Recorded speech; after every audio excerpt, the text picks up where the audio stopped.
And I'll hit record. Okay, so welcome back everybody. Hope you had a good weekend.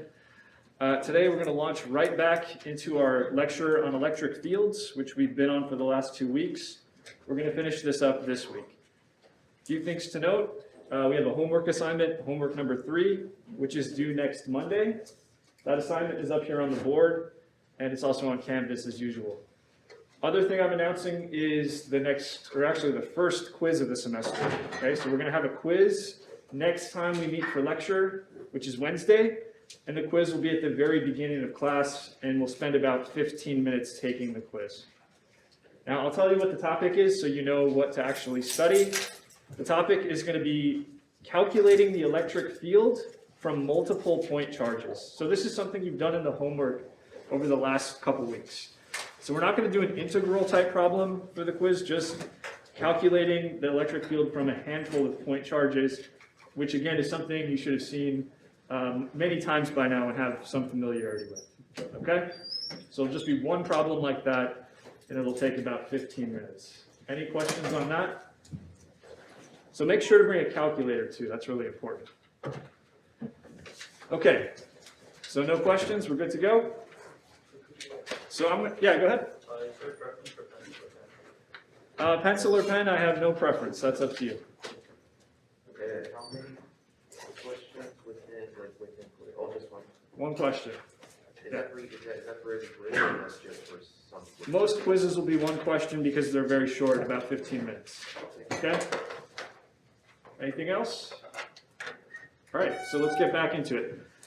I'm actually going to start with the slide we left off with last Wednesday, which is this result that took us a pretty long time to actually derive. But once we have it, it's important to see kind of how far we can apply it and extend it.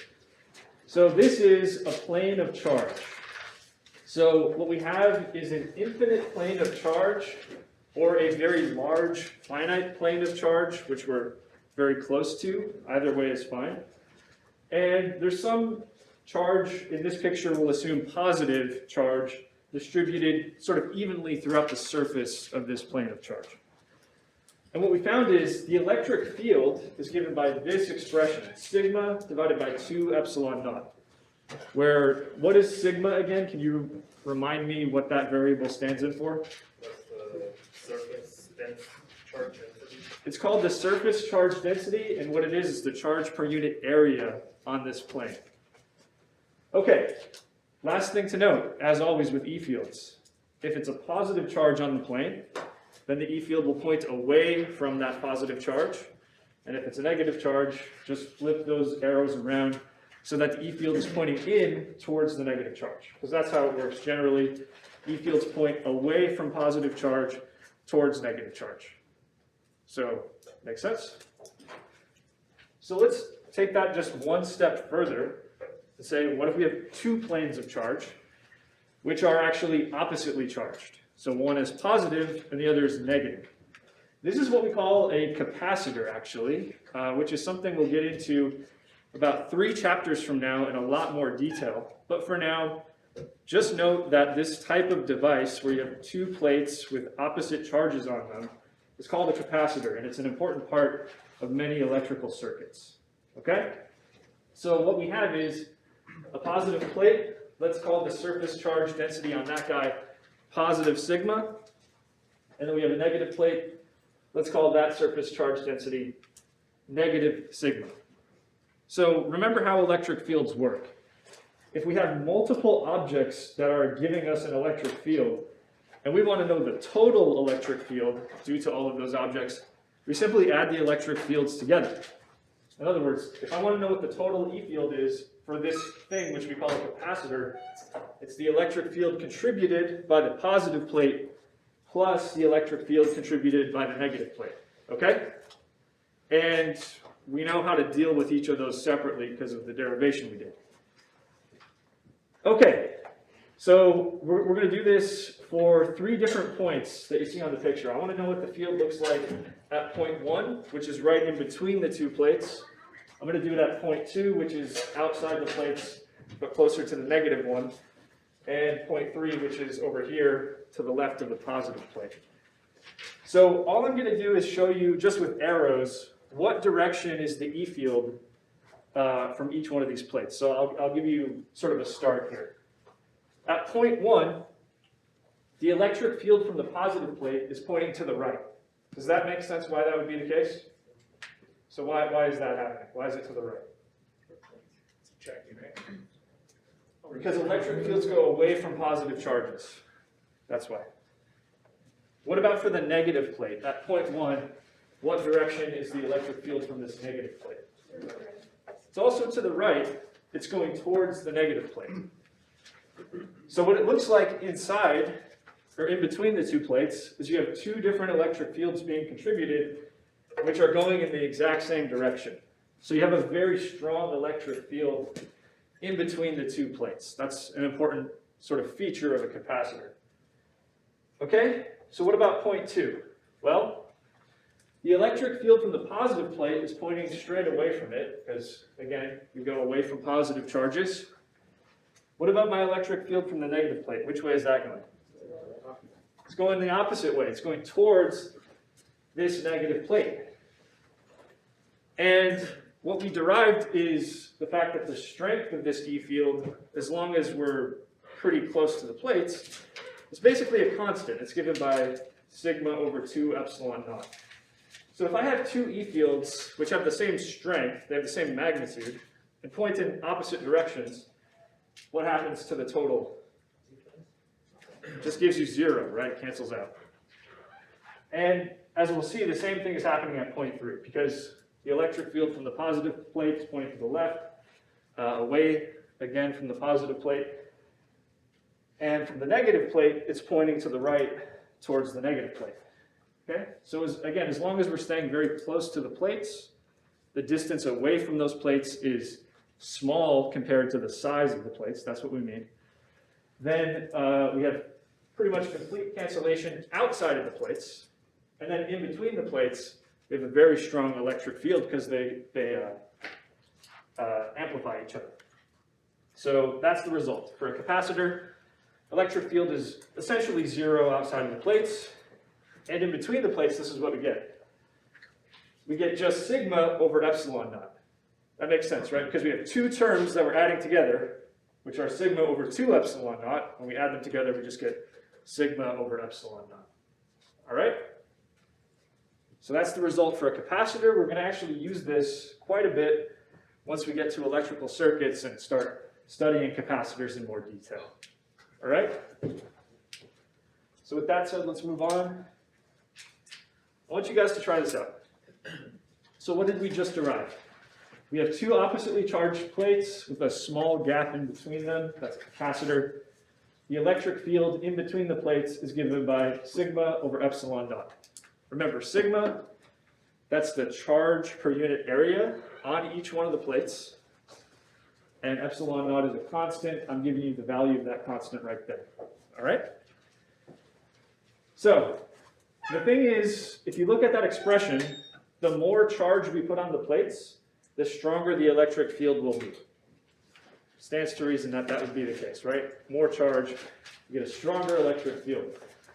So the thing about electric fields is you can't just sort of crank them up as far as you want.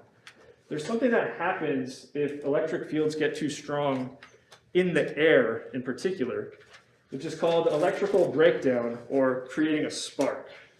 Okay? And in a capacitor, you don't want that to happen. So let's say if the electric field strength reaches 3 times 10 to the 6 newtons per coulomb, that's going to create a spark, which we want to avoid.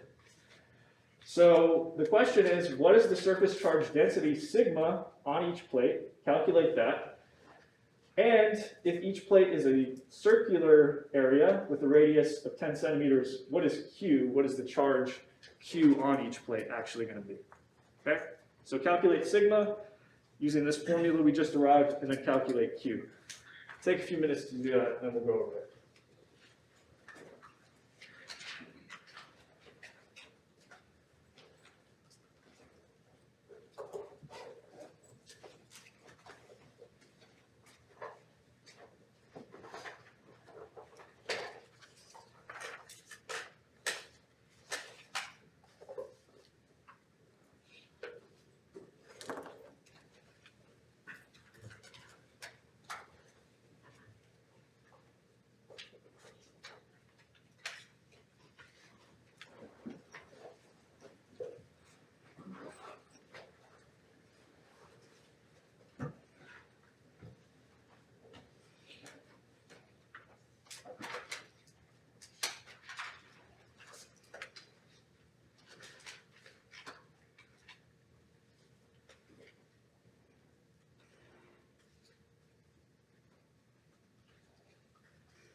so let's reconvene in a second, but actually I just want to address something that I was just asking.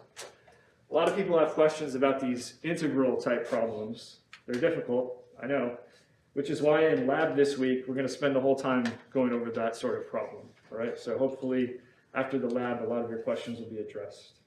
Sound good? And I'll also give you the solutions to those problems we do in lab. I'll put them on Canvas once we've all actually had a chance to do the lab. Okay. So with that said, let's go through this one real quick. So remember, in between two oppositely charged plates, that is inside of this thing we call a capacitor, the electric field strength is given by sigma divided by epsilon naught, and we're going to go ahead and solve for sigma, which is epsilon naught times E.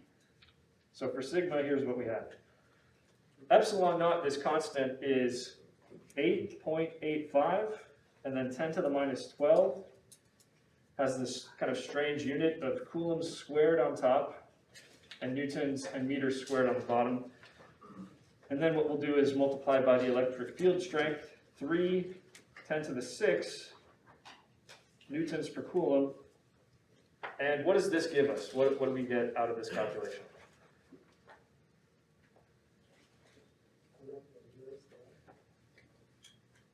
So what do we get numerically? What's the number? All right, so I'm getting 2.66 10 to the minus 5. Do you agree with that? All right, cool. And what are we left with unit-wise? Newtons cancel. One factor of coulombs cancels, and then we have coulombs per meter squared. That makes sense because we have a charge per unit area. So charge unit on top coulombs, meters squared is an area unit. Okay, now what you should be aware of is this means you have positive this value on one plate and negative this value on the other plate. Okay? So with that said, sigma, by definition, is Q divided by A. It's the charge on the plate divided by the area of the plate. So if we wanted to find Q, we would just simply take sigma times A. And what's the formula for the area of the plate that we're going to use, given the fact that it's circular? Pi r squared. So this would be sigma, and then multiply pi r squared, right? Okay, so let's do that. We have 2.66, 10 to the minus 5 coulombs per square meter times pi. What's our radius here? 10 centimeters. But in meters, which is what we want to convert this to, it's 10 to the minus 2, or 10 times 10 to the minus 2, I should say. And then we'll square that, right? And what does this leave us with?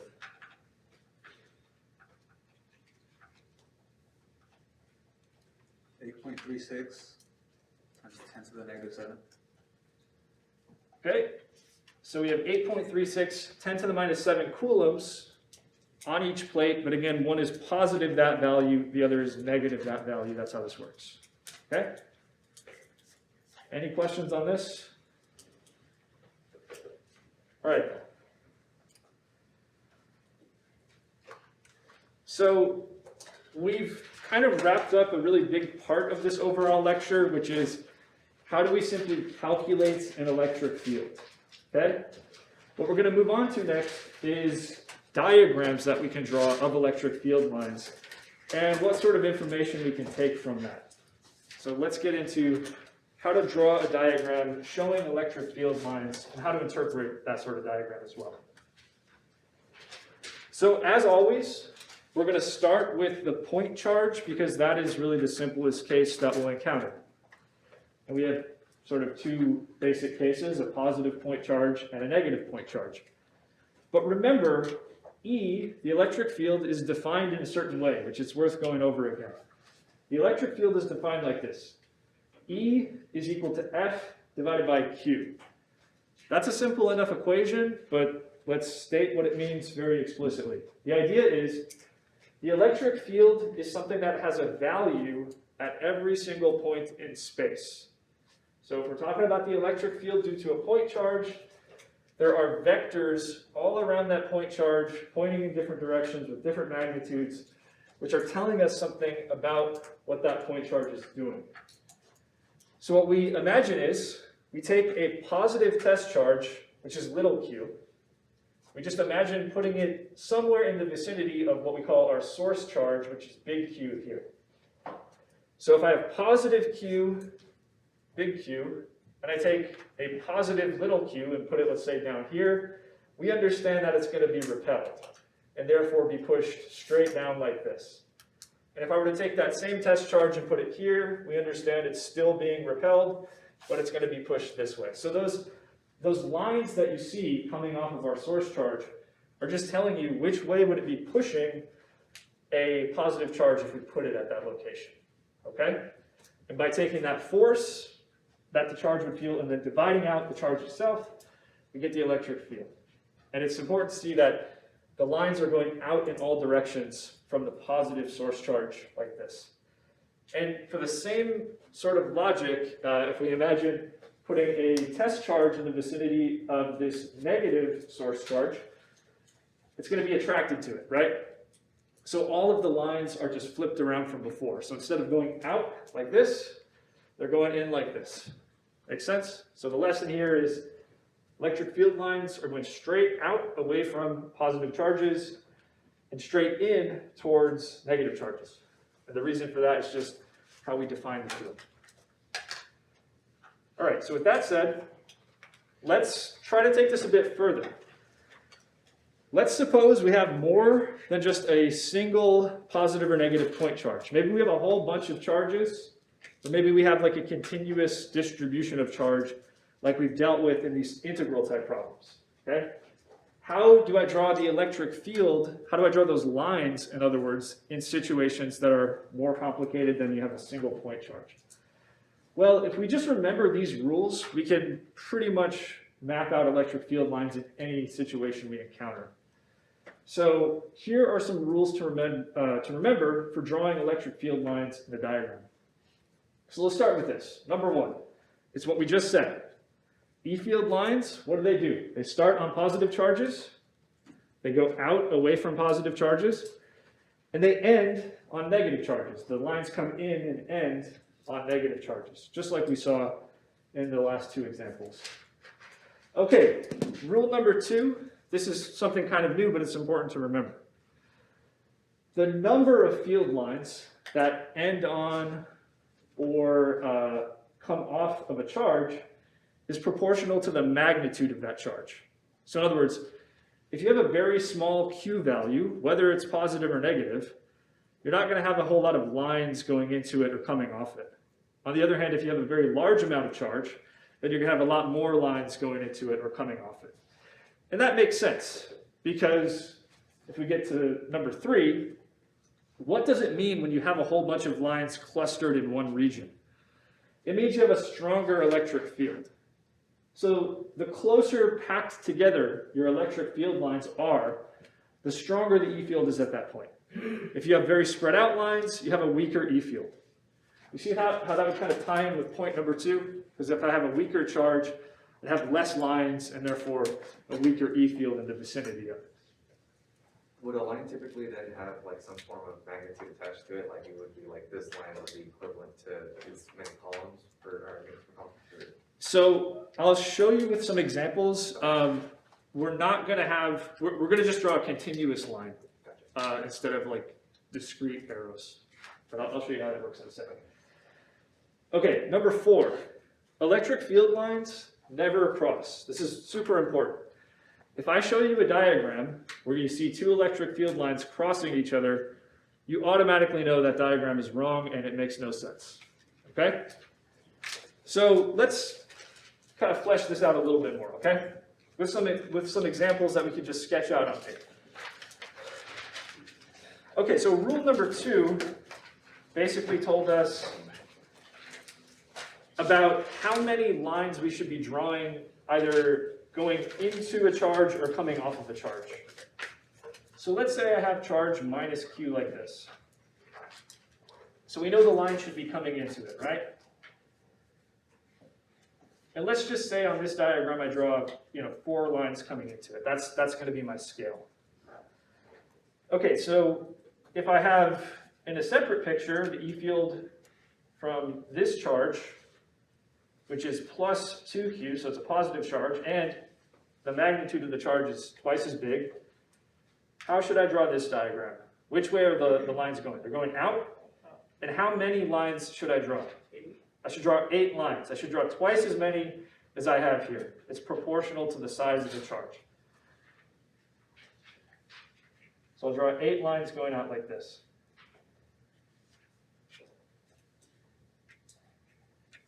And there you have it.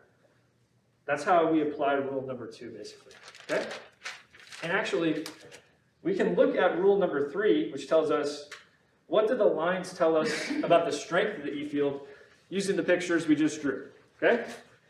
So let's say I'm a certain distance away from charge minus q, like this. Well, the field lines are not very densely packed in this vicinity of this point, right? But they're more densely packed if I think about a point the same distance away from my other charge. That's telling me the E field is stronger here because I have a bigger amount of charge. Okay? And then let's go on to rule number 4, which says the E field lines never, ever cross. And I want to explain to you why that should be the case, why they should never cross. So let's just suppose they did. Let's say I had a line like this and a line like this, and then this is point P where the lines intersect. So what's going on at point P then? If I put a charge there, what direction would the force be acting on it? 2 directions. Yeah, so I'd basically be needing 2 completely contradictory answers for what direction the force would be. But that's not possible, right? It's either getting pushed this way, or it's getting pushed this way. It can't be pushed in both directions, okay? It's one or the other. So, since there's only one answer to the question, what direction is the force on a charge that I put in this field, there can only be one direction that the field line is going in. If they cross, it's telling me it's going in 2 different directions. Or if 3 lines cross, it'd be telling me it's going in 3 different directions. And that just doesn't make any sense. So they don't cross, because there's only one answer for the direction of the force. Okay? So we've got the rules. Now let's take a look at a couple different examples which help illustrate these rules. Now, what we're not going to do is do a very, very detailed calculation showing exactly how I got these pictures here. In fact, that is somewhat complicated, and it's actually worth pausing on this for a second, okay? So everything we've done so far, calculating E fields on pen and paper, it can get a little tedious, do you agree? And furthermore, you know, we calculate the field 1 point at a time. So for example, that ring of charge example from class took us about 15-20 minutes just to get the E field at one single point.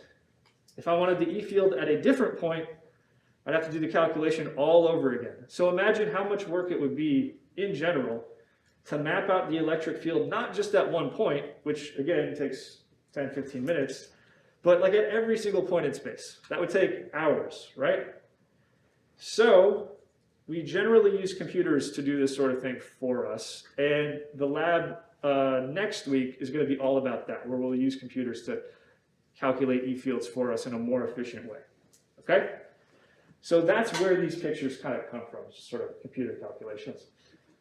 But with that said, let's take a look at the first example. We have what's called an electric dipole, which involves 2 charges, which are equal in their magnitude, but opposite in their sign. So we have a positive charge and a negative charge, okay? So let's notice how this electric field line map looks to us. So let's start with the positive charge, okay? Let's just count how many field lines are coming off it. 1, 2, 3, 4, 5, 6, 7, 8, 9, 10, right? Okay, and how many are going into the negative charge? Yeah, same exact number coming off of this charge are going into this charge. What does that tell us?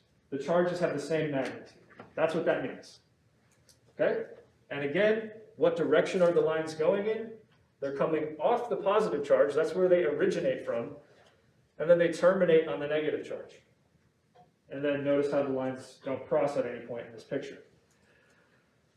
Okay, what if we, instead of having two equal but opposite charges, what if we had two equal charges with the same sign? Let's say two positive charges for the sake of argument. Okay, well, you have the same number of field lines coming off of this charge on the left as you have coming off this charge on the right, meaning they have equal magnitude, but the field lines are only coming off of the charges. They're not ending on the charges because nothing in this picture has a negative charge. So any field line that comes off the positive charge is not ending on a negative charge. It's actually just sort of going off to infinity.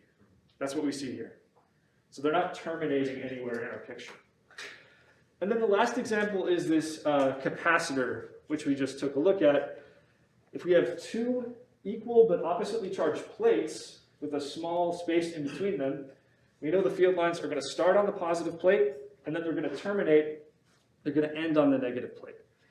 And they more or less just go straight across from one to the other, but there's a little bit of what we call fringing at the edges, where the field lines kind of bend and sort of leak out of the plates. And again, this is something that we'll cover in the lab next week.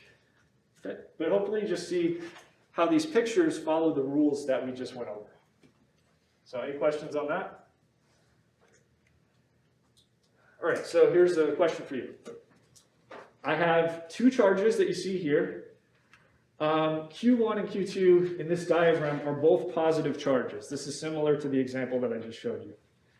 My question for you is, if we compare points A, B, and C in the diagram, how do they rank in terms of the strength of the electric field? So in other words, where in this diagram are we seeing the strongest electric field, and where are we seeing the weakest electric field? What's the ordering?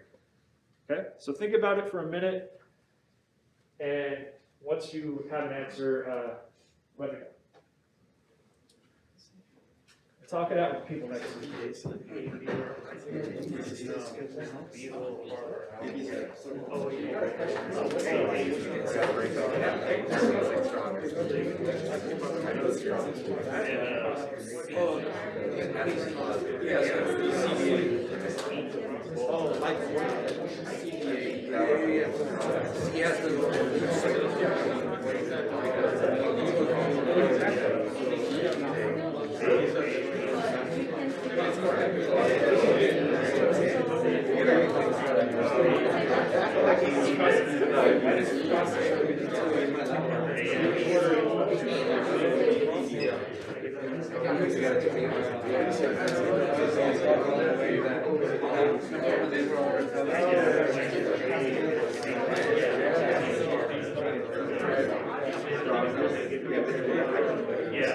All right, so we should probably have some answers by now, right? Does anyone want to just volunteer an answer?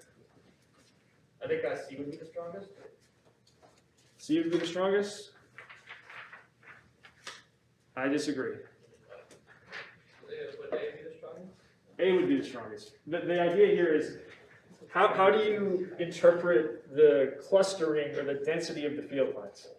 It's directly proportional to the strength or the magnitude of the E field. So where in the picture are the field lines most clustered together? It's point A, right? Yeah. That's the strongest E field. And then what's the next? B. And C is actually where the field is the weakest. That's what we see. If it was just one charge, the electric field everywhere would be the same. It actually wouldn't. To show you this, here, let's go to the picture we drew just a second ago. Sorry, what was the question that he asked? He asked if we just had one point charge, would the field be equally strong everywhere? Okay. And we know that's not true because we know the field gets weaker with distance. But I want to show you that that's also reflected in our picture. Okay, if I'm really close to the charge, let's say here, the field lines are fairly close together. But if I follow those same field lines very far away from the charge, you see how they spread out? That's telling us the field is getting weaker as we increase the distance. Okay? So the spacing between the lines from a point charge actually increases as you go out. And that tells us the field gets weaker. Okay? Here's another question. So I have Q1 and Q2 here. I'm not going to tell you anything about what Q1 and Q2 are. You should be able to figure it all out from the picture itself. So this is the diagram. A couple questions about it. One, what is the sign of each charge? Is each one, for each one, determine if it's positive or negative, okay? Then tell me which one is larger in magnitude. Okay, is it Q1 or Q2? And then finally tell me what is the ratio between the two charges themselves. You should be able to determine all of this from the picture. So again, take a few minutes, talk it out with people next to you, see what you can.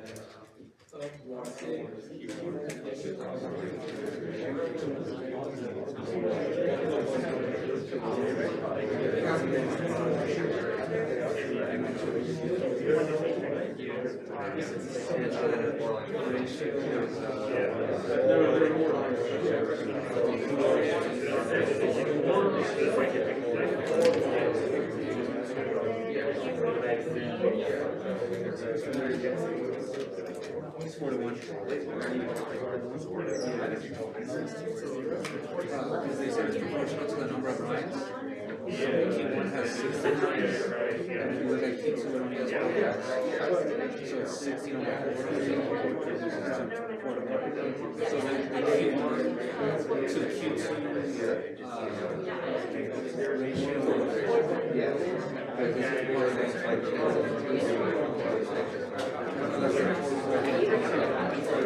Q1 has 4 times as much as Q2.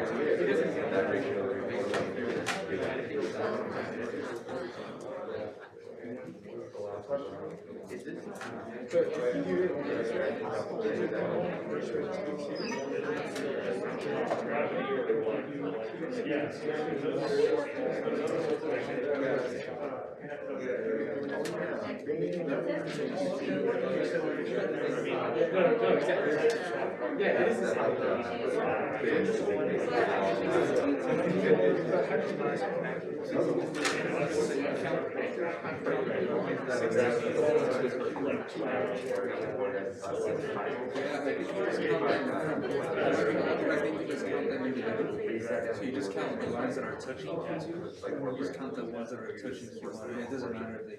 Okay, so let's go through this. What about the first question? Q1, is this positive or negative? It's negative, and what's the reason? Because the lines are terminating on this charge. I guess that's not a question, you can all answer at once, that's fine. Q2, what about this one? Positive, lines are going out from it, correct? Okay, now let's answer the second question. Which one is bigger in magnitude? So, yeah, because we have more lines terminating on Q1. This is a larger amount of charge just in terms of absolute value, okay? Now, actually, with that said, let's count up how many field lines there are terminating on Q1. How many lines are terminating on Q1? 16. 16, right? How many are coming off of Q2? 4. So the ratio of Q1 to Q2 should be a 16 to 4 ratio, or 4 to 1. Yeah, so 4 to 1 if you reduce that. Okay, so Q1 is 4 times as large as Q2 in terms of the absolute value or the magnitude. Does that make sense? So that's the sort of information you can get from a diagram like this. Okay. So we'll talk about these diagrams a little bit more in next week's lab. You'll do a couple problems on the homework which are similar to the last two that I just gave you here. But I'd like to move on to something else, which is the motion of a charged particle inside of an electric field. Okay?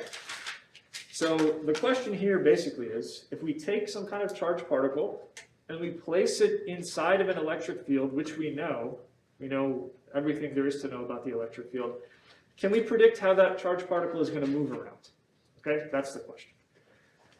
So there are a few things I want to just sort of take stock of here. And we're going to go all the way back to physics 44 with some of this stuff.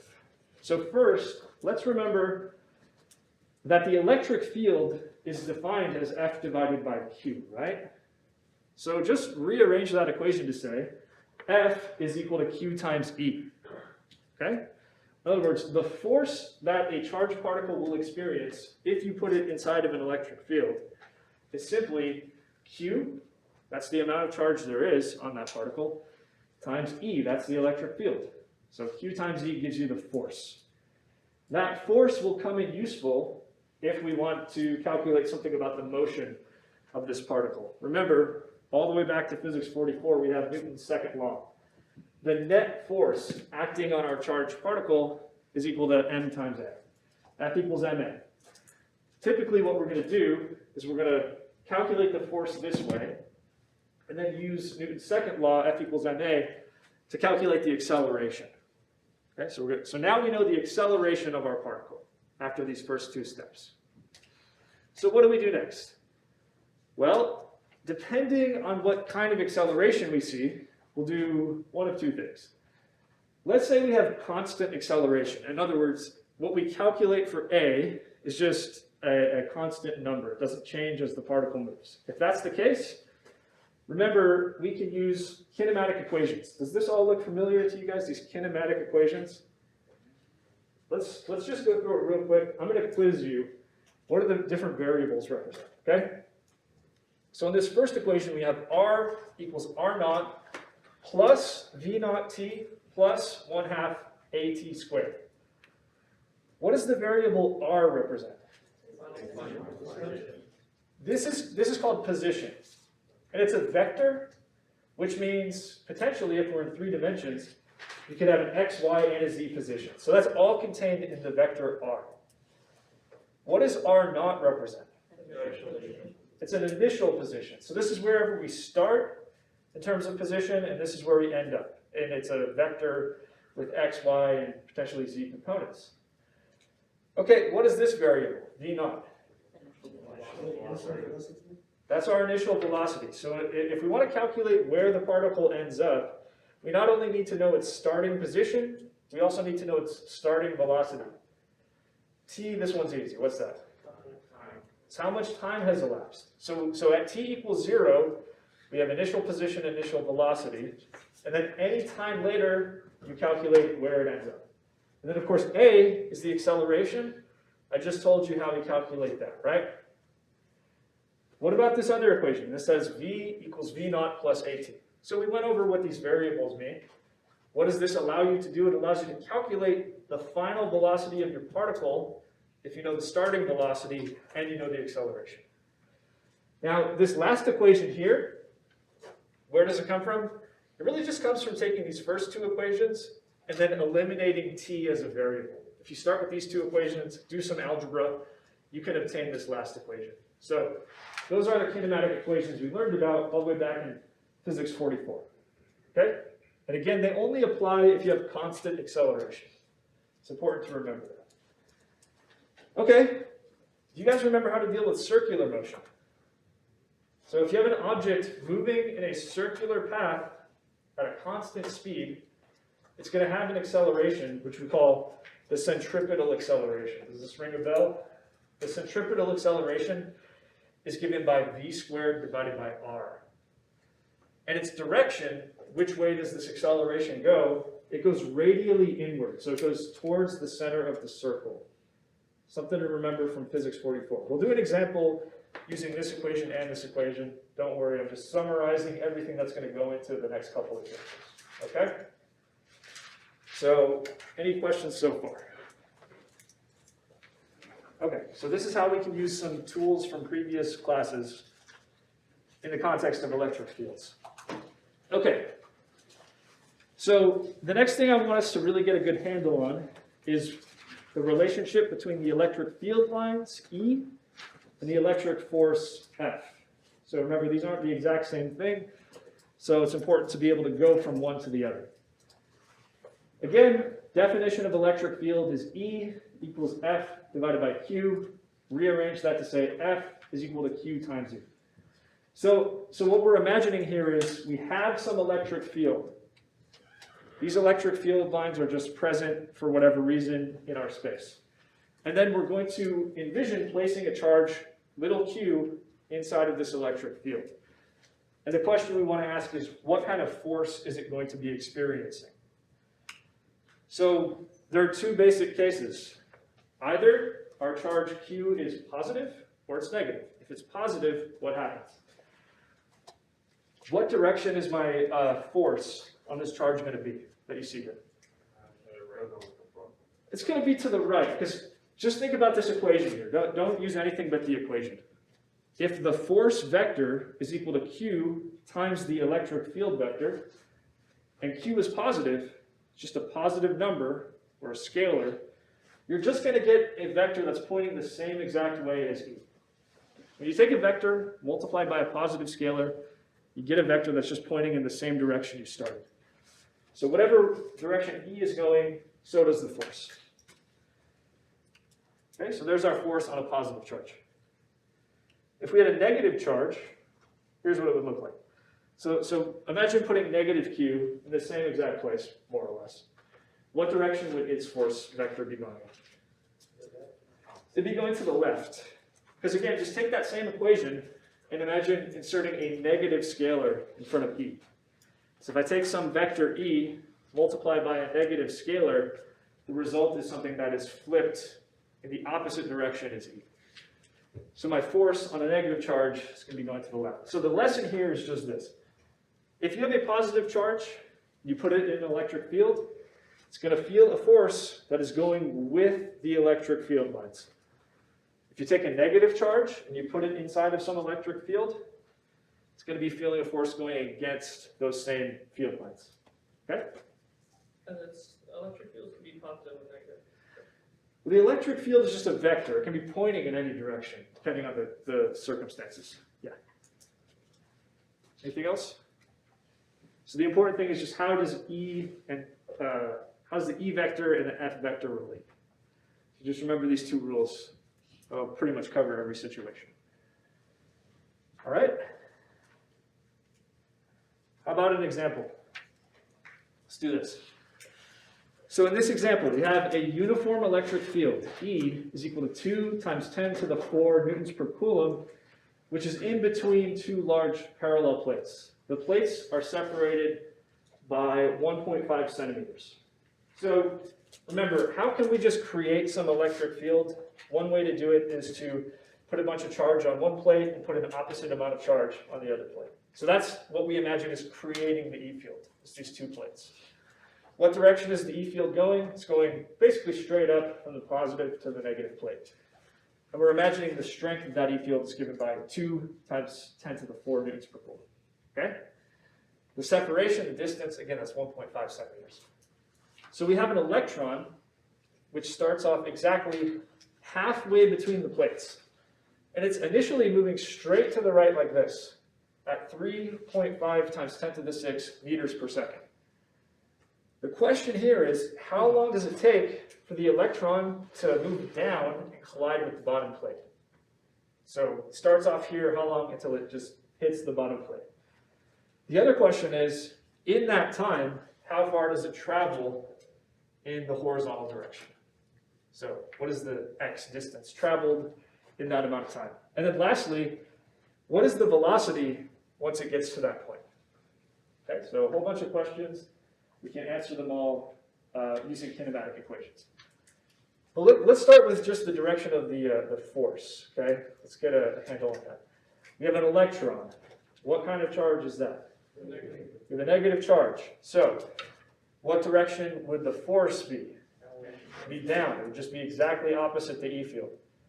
So it's basically traveling this way, but feeling a constant downward force the whole time. It's actually a lot like gravity, right? Pulling it down towards this plate. So that's what's causing the path to curve, just like gravity would cause the path of a projectile to curve. Okay? So let's work it out. So what we're going to do is start with Newton's second law in order to get the acceleration.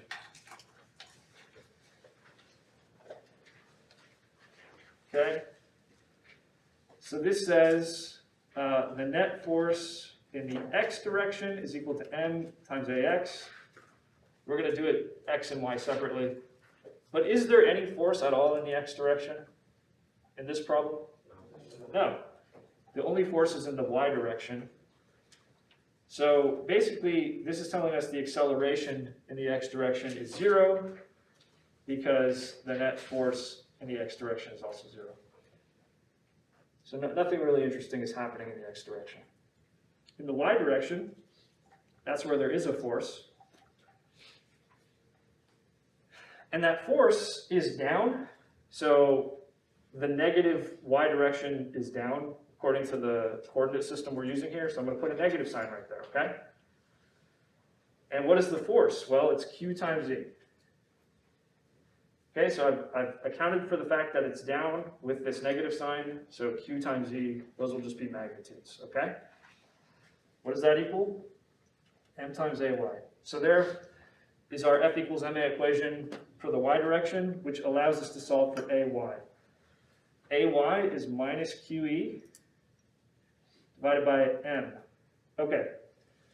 Now this particle is an electron, so we know the charge and the mass of an electron. It wasn't given in this problem, but it's something you can look up, okay? The charge of an electron is 1.602, 10 to the minus 19 coulombs. And again, we're just using the absolute value of that because we've accounted for this direction already. Okay, what is our electric field strength? That's 2.0 times 10 to the 4 newtons per coulomb. And then what's my mass? If you remember, the mass of an electron is 9.11 times 10 to the minus 31 kilograms. So if we crunch these numbers, we should get ourselves an acceleration, right?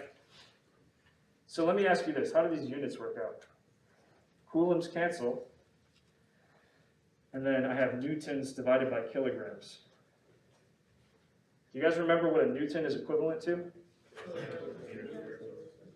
It's a kilogram meter per second squared, and then we're dividing kilograms to cancel kilograms, just leaving us with meters per second squared. So we get an acceleration unit out of this. And what's the numerical value of that acceleration? Someone crunch this for me.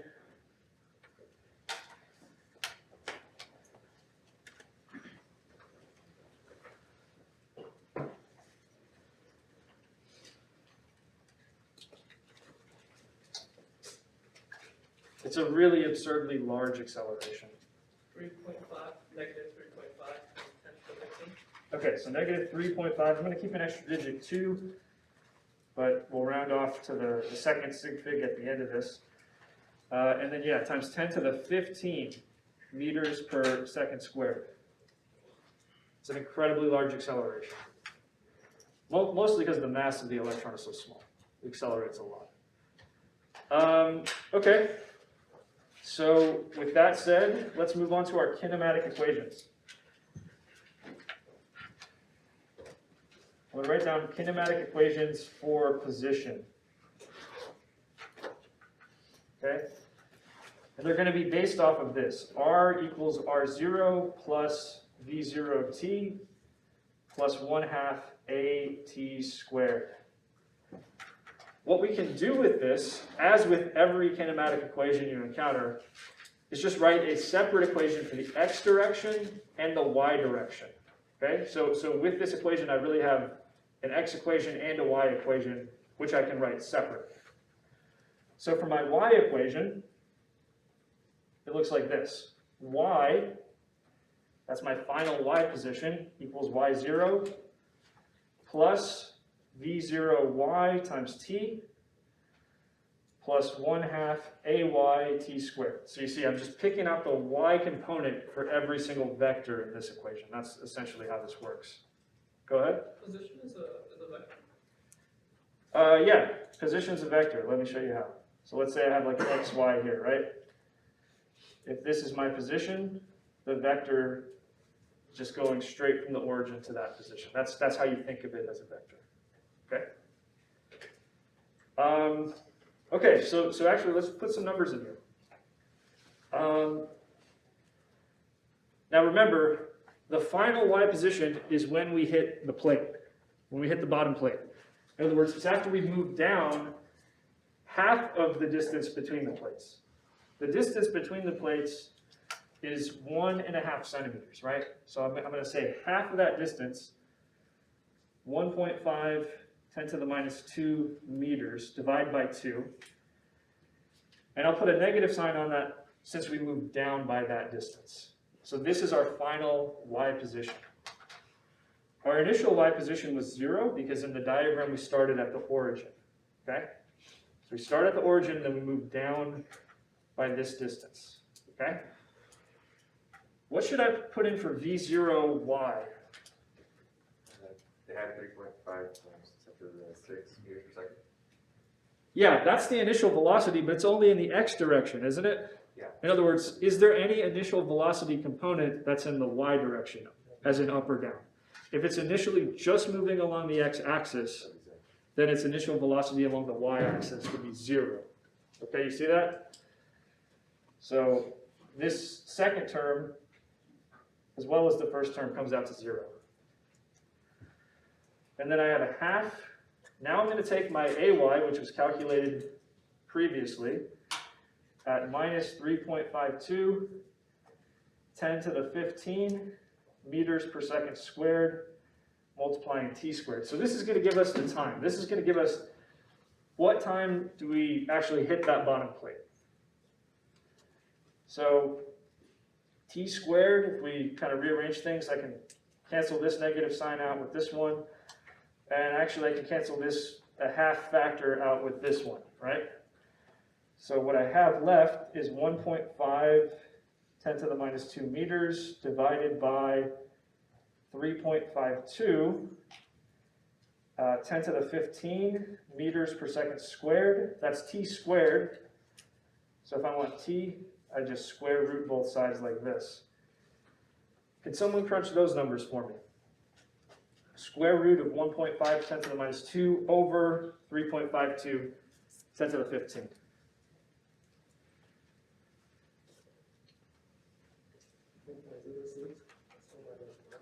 Yeah, so 2.06 10 to the minus 9 seconds. We'll actually just keep 2 sig figs on this because 2 sig figs are going into the calculation. So I'd round that to a nice 2.1 10 to the minus 9 seconds, or I can write this as nanoseconds. So it's just 2.1 nanoseconds to hit the bottom plate. All right? Are we clear on how we got that? So the next thing we'll do, in order to answer the second question, which is how far do we travel horizontally before we hit the bottom plate, we're just going to use the x version of this same exact kinematic equation, okay?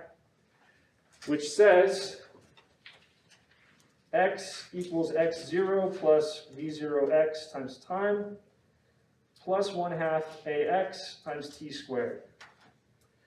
And for this, we're just going to plug the numbers right in because we have the time in question. x0 is 0. In this problem, we started at the origin, okay? Now v0x is where we actually plug in that velocity we were given, which was, can someone tell me? 3.5 10 to the 6 meters per second is the initial velocity in the x direction. Remember, it's only in the x direction, so there's no decomposition of the vector I have to do. Okay? And then for the time, I'll take what I just found out, which is 2.06 10 to the minus 9 seconds. I want it to be in just seconds to get the units to cancel. And then what's my last term? A half ax t squared. What's ax? Maybe 0. That'd be 0. There's no acceleration in the x direction. There's only acceleration in the y direction. So this is all we have to do. And what does that come out to?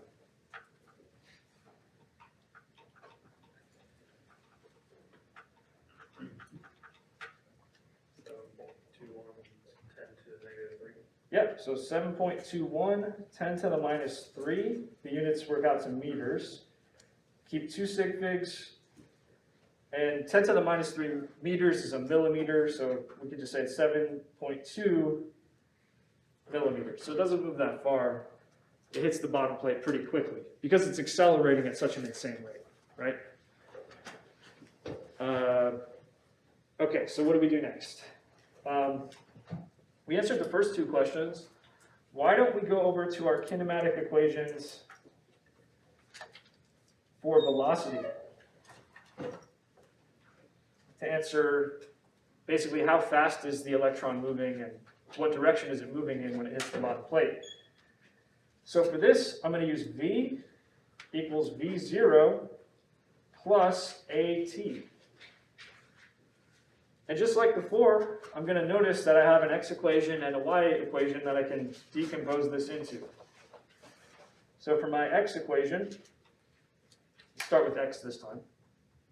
I have Vx equals V0x plus AXT. So again, just to be clear, what I'm doing is I'm taking this kinematic equation and just writing an equation that only involves the x components of these vectors, okay? And I can plug directly into that.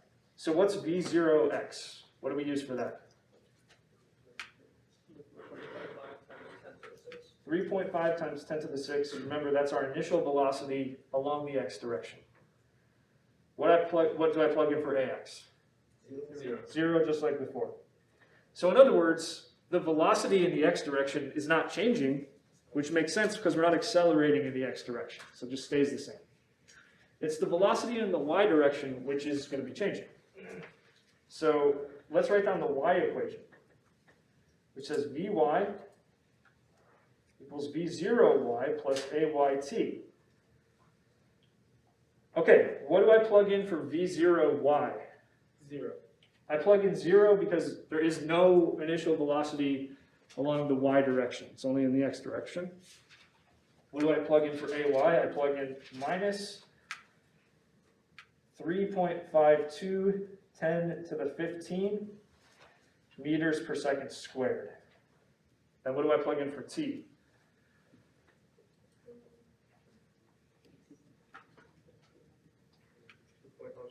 Yeah, because the time I care about is when we hit the bottom plate. So I found that time over here, that's what I'm going to use here. It's going to be 2.06, 10 to the minus 9 seconds, which gives us what exactly?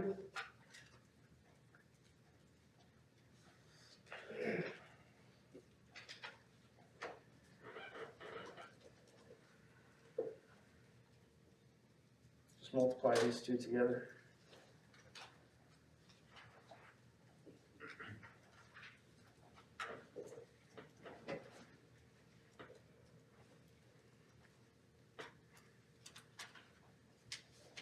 Negative 0.000725. Check again. This is positive 15 here as our power, and then negative 9 over here.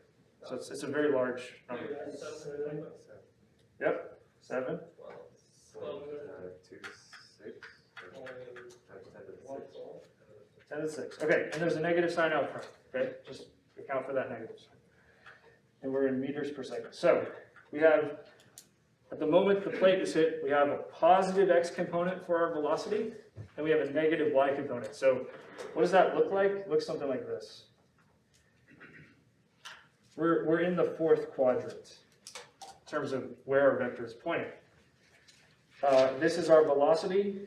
This is Vx, this is Vy, and then let's note there's some angle here. So how fast is our particle moving? That would be the magnitude of our velocity. Okay, so I'd have to account for both components. How does that work? How do I solve for the magnitude of V? So square root Vx squared plus Vy squared. It's the Pythagorean theorem. That's why I drew this triangle. The relationships that we need here can all be found by just doing some geometry using this triangle, okay? So let's plug the numbers in. We have the square root of 3.5 10 to the 6 meters per second, and then square that, plus minus 7.25 10 to the 6 meters per second, square that, all under the radical. So this will give us our speed. What do we have?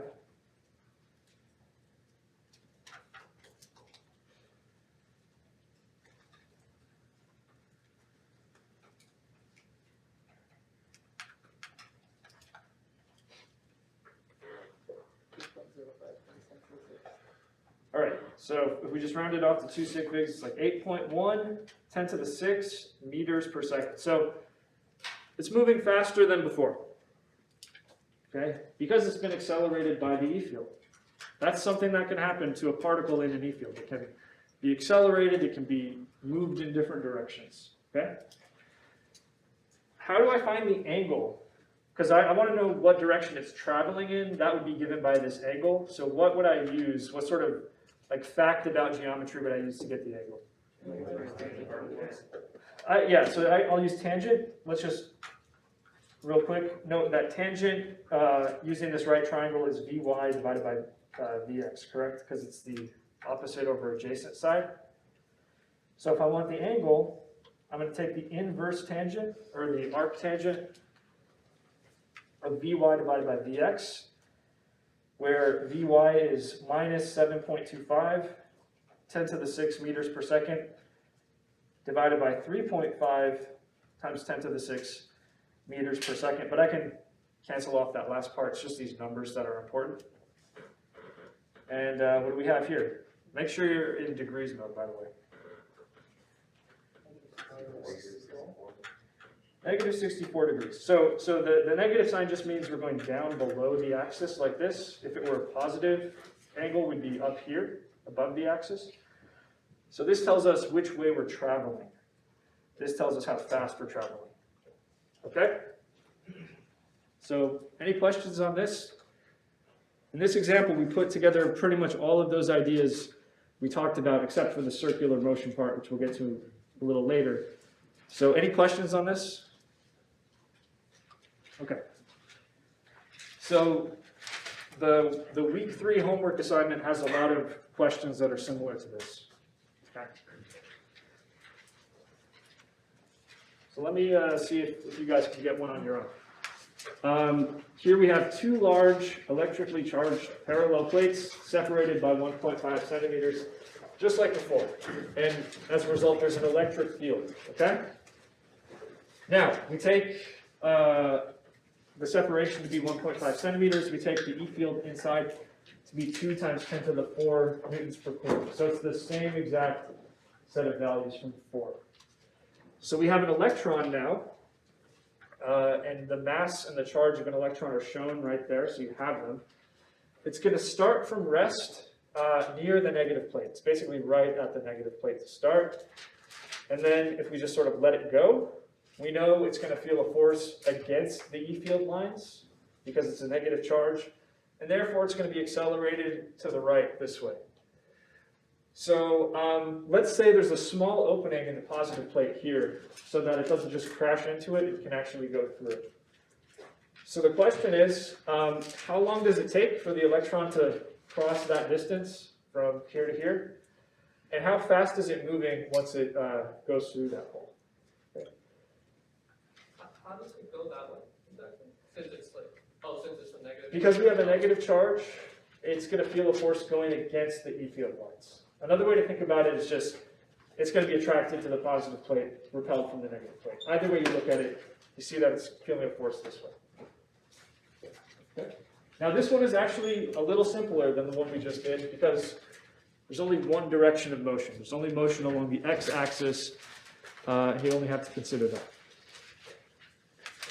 So take a minute or two to, maybe more like 5 minutes, to work this out, and then we'll go through it. And as always, confer with the people next to you to see how this is going to work.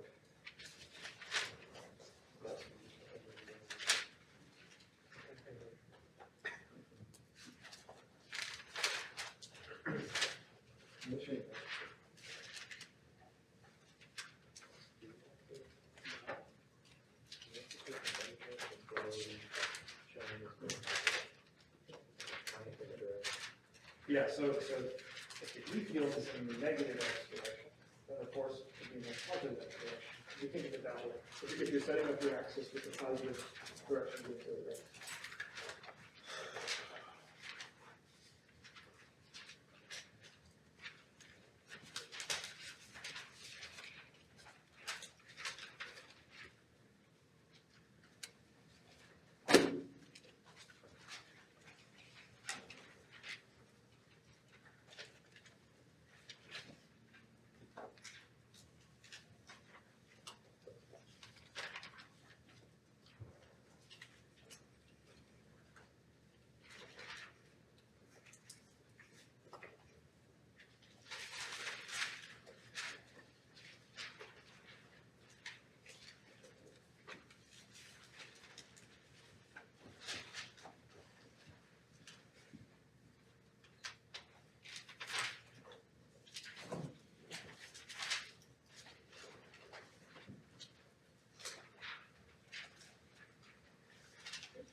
So just like before, we're going to start by calculating the acceleration. That should be your first step.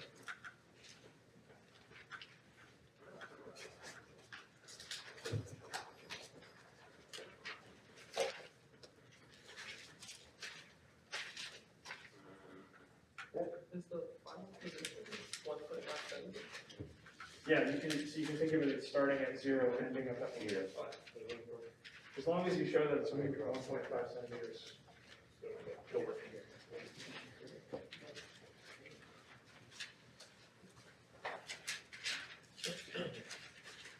All right, so I'm seeing some of you have the answers already, some of you are very close, so in the interest of just getting through everything, let's go through it together now. So let's start with Newton's second law. Remember, that's going to be our first step.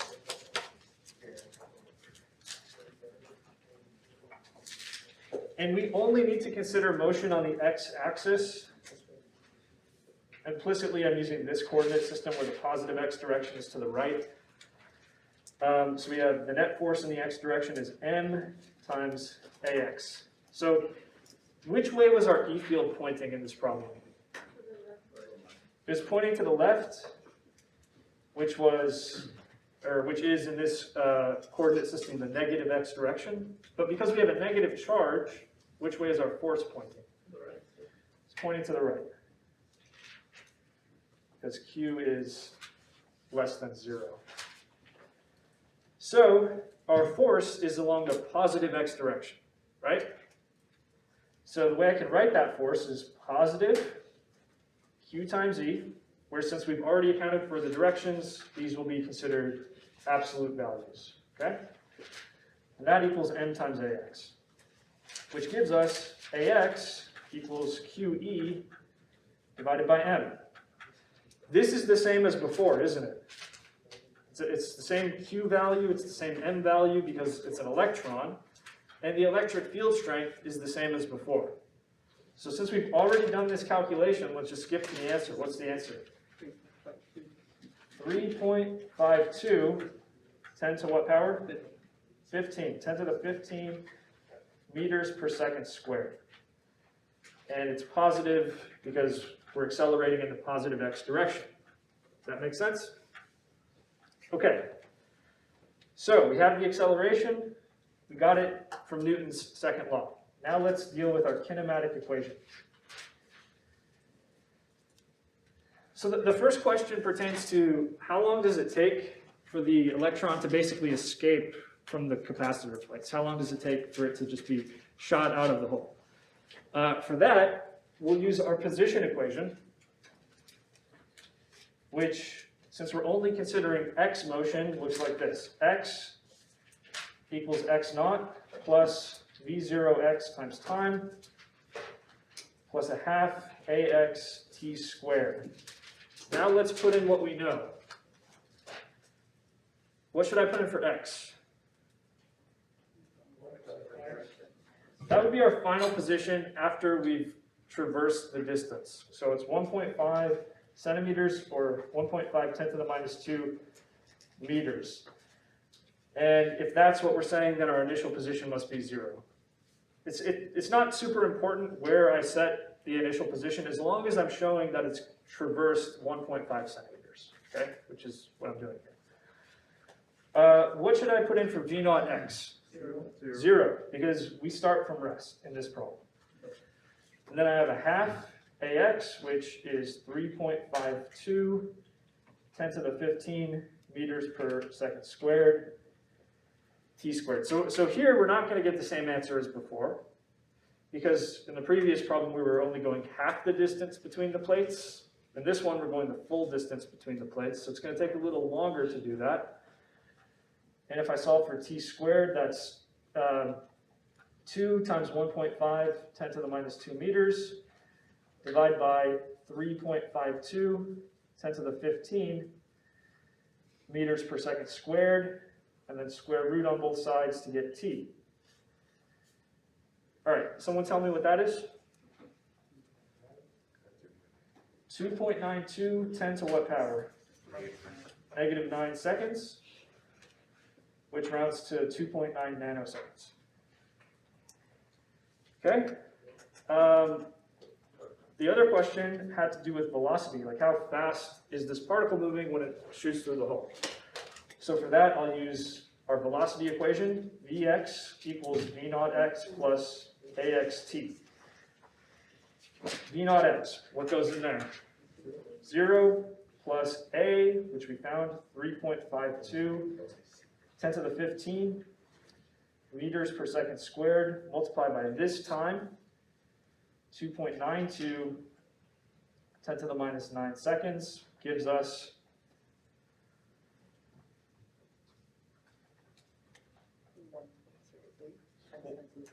1.03 10 to the 7 meters per second, which if we round to 2 sig figs, is 1.0 10 to the 7 meters per second. So this is a very incredibly fast speed. We're almost getting into the same order of magnitude as the speed of light at this point.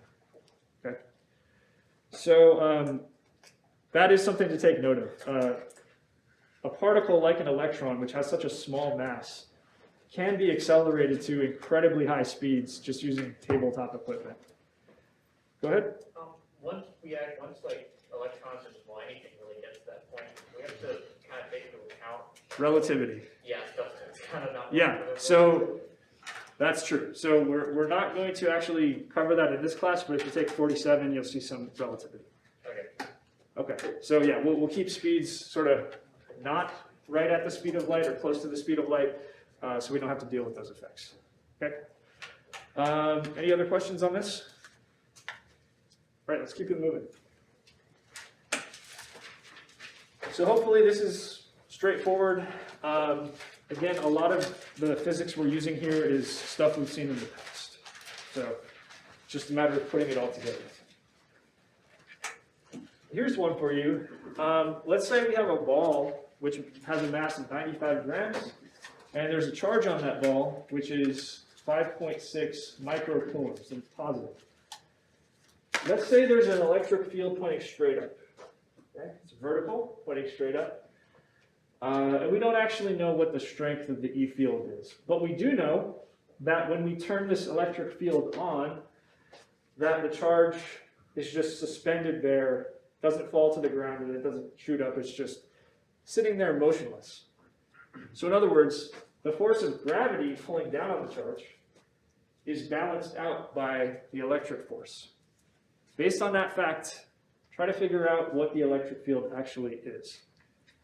Just a quick note, in the previous examples where we were looking at electrons moving through E fields, we ignored the force of gravity, which is normally okay. In this specific case, I want you to account for it. Okay? So take a minute or two, see what you get, and then we'll go through it together.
So a few people are getting this.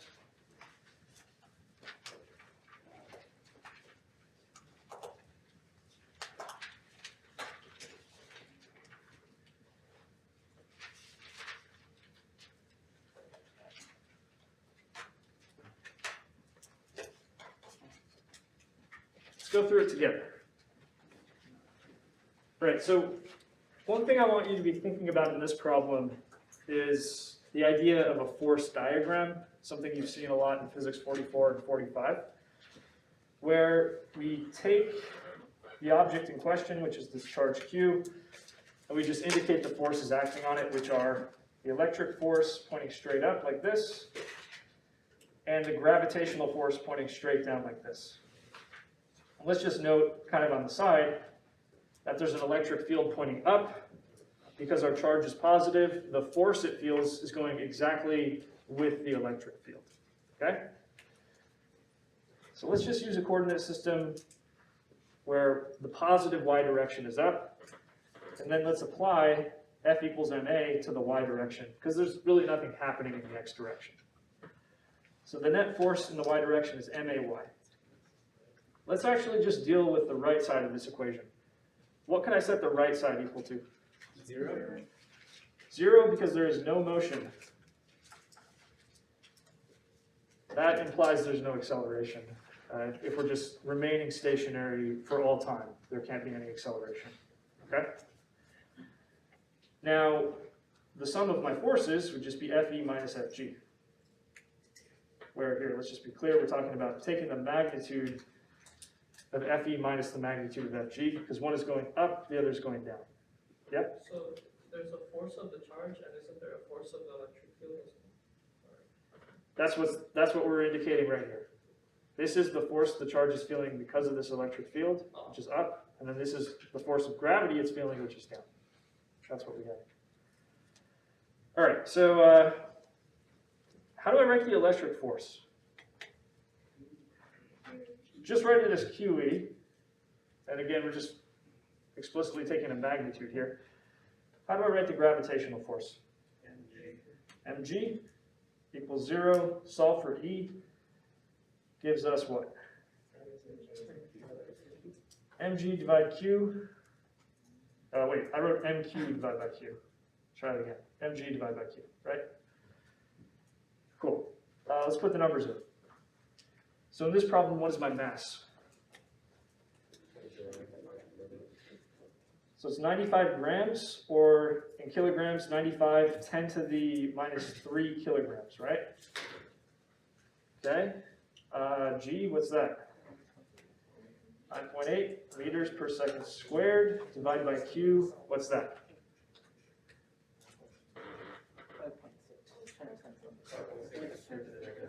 5.6. Yep, 5.6 microcoulombs, which is 5.6 10 to the minus 6 coulombs. So notice, what is my unit on top here?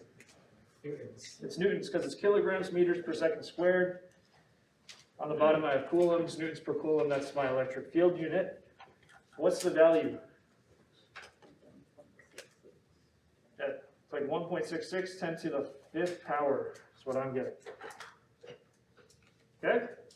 Do you agree? Cool, let's keep going.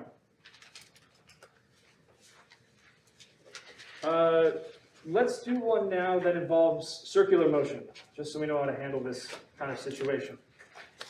So here we have circular motion inside of an electric field. Okay. What we have in this picture is a model of a hydrogen atom. It's not quite correct in all aspects. If you've taken chemistry, you have a much more accurate model of a hydrogen atom. But for now, we're going to assume that a hydrogen atom is nothing more than a proton situated at the center in the nucleus with an electron orbiting around it just like a planet would be orbiting a star. Okay? It's not exactly how it works. To really understand how it works, you need some quantum mechanics, but again, we're just going to take this as our model. Okay? So we have a proton positively charged being orbited by an electron negatively charged. So the electron in this model is just undergoing circular motion. Okay, so since the electron is moving in a circular orbit around this nucleus, one thing we might want to know is what distance is it orbiting at? So there's something called the ground state of this atom, which involves the electron being at a distance of 5.3 times 10 to the minus 11 meters. So we'll take that to be our distance r in the diagram. So what we'll do is calculate the speed of the electron in this orbit, given that its distance is 5.3 × 10⁻11 meters. A couple things we need to know. We have an electron, we need to know its mass, so that's given here. We also need to know its charge, that's given here. We're also going to need to know this constant K, which pops up in the Coulomb's law equation for the electric force. So those are given on the slide. So let's get into it. Let's do the solution.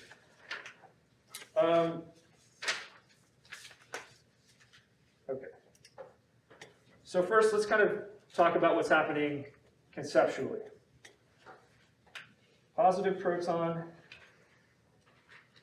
a negatively charged electron,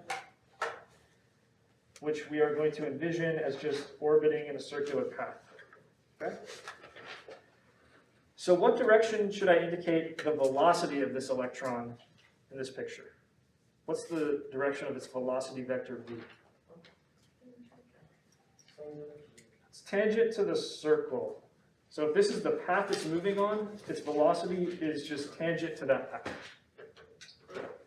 What about the force that this electron is feeling? What direction would that be in? It would be in, towards the center of the circle, towards the proton, because it's feeling an attractive force. Okay, so we have a force like this. Now, if you remember, this kind of situation gives us uniform circular motion. If we have the force going in towards the center of the circle, we call that a centripetal force, right? And the acceleration that results from this is called the centripetal acceleration. You guys remember that? So what we'll do is, we'll do Newton's second law.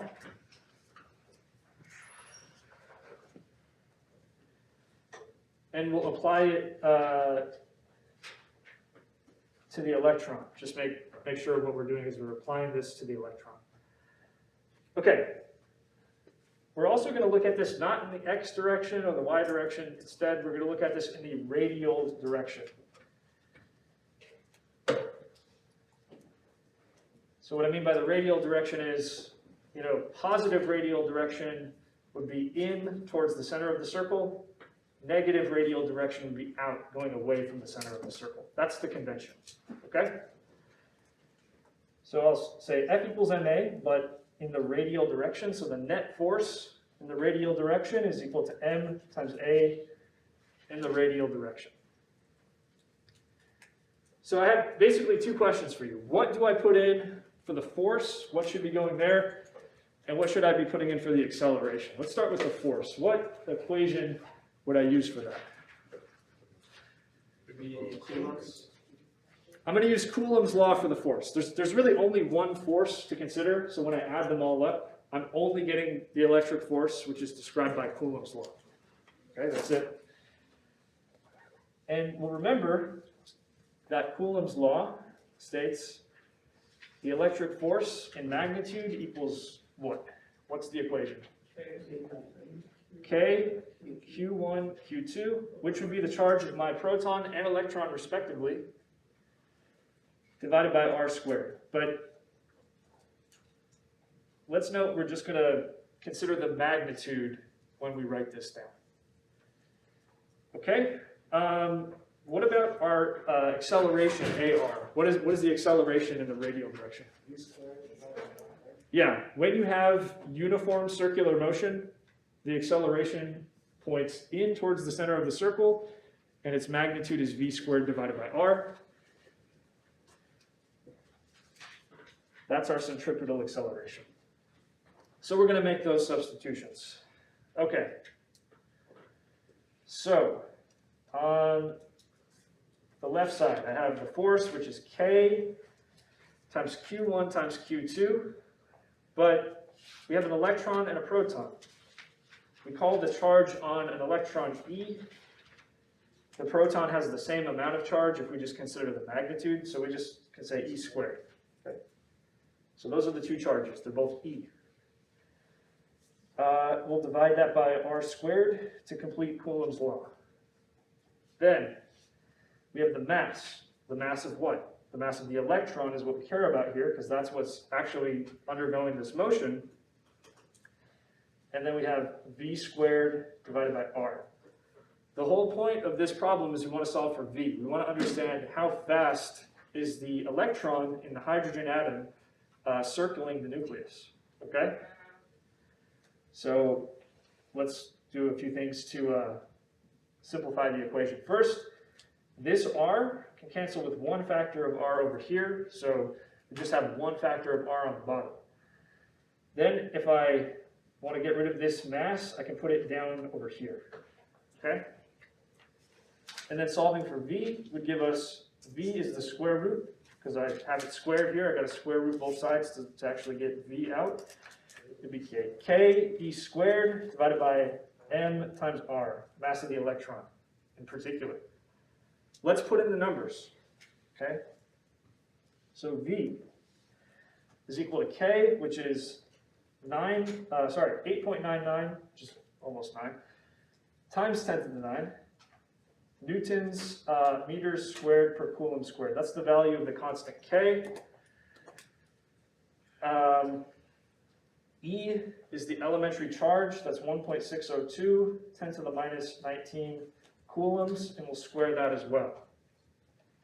We'll divide that by the mass of the electron, which is 9.11, 10 to the minus 31 kilograms.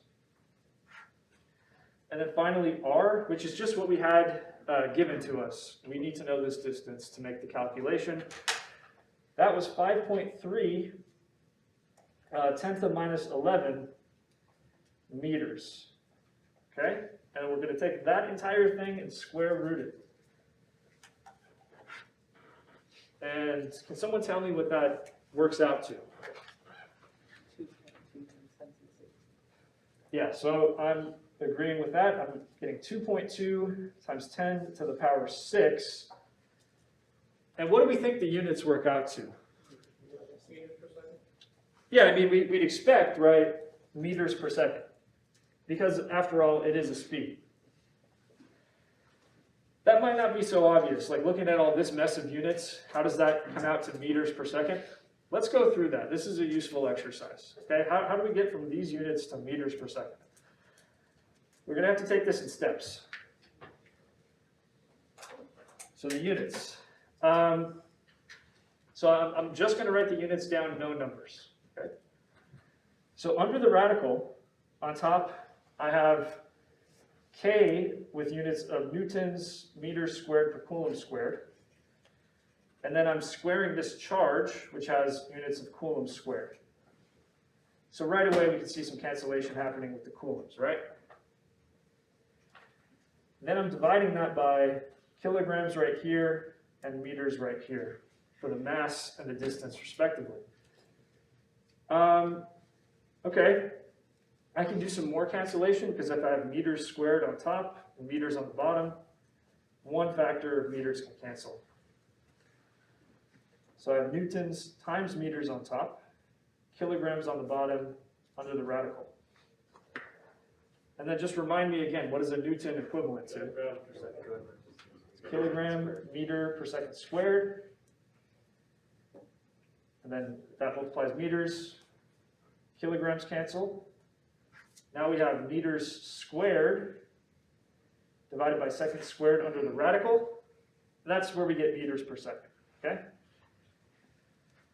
So I just want to show you how to analyze these units. It's like basically take any unit like newtons that can be broken down into base units and do that. See how things cancel to give you your resulting unit. Okay? Do you have a question? Oh, okay. So yeah, that's the answer right here. All right, let's do a follow-up to this. So we found in the previous problem the speed of the electron in the hydrogen atom in the ground state. So what I want you to try to do using that result is calculate the kinetic energy. And just remember the definition of kinetic energy is 1/2 mv squared. So this is sort of a straight plug and chug that you could do using the numbers we have from the previous example. So take a minute, try to get that, and then we'll go through it.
Because both of these particles have the same amount of charge, we're just thinking about the magnitude, which is equivalent to the elementary charge.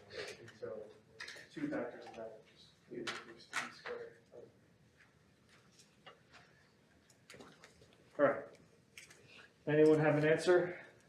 What's the answer? 2.3 times 10 to the 11. So 10, that's actually much too big for this kind of energy. It's a very small energy. It's much less than 1 joule. I'm getting 2.16 times 10 to the negative 18. That I agree with.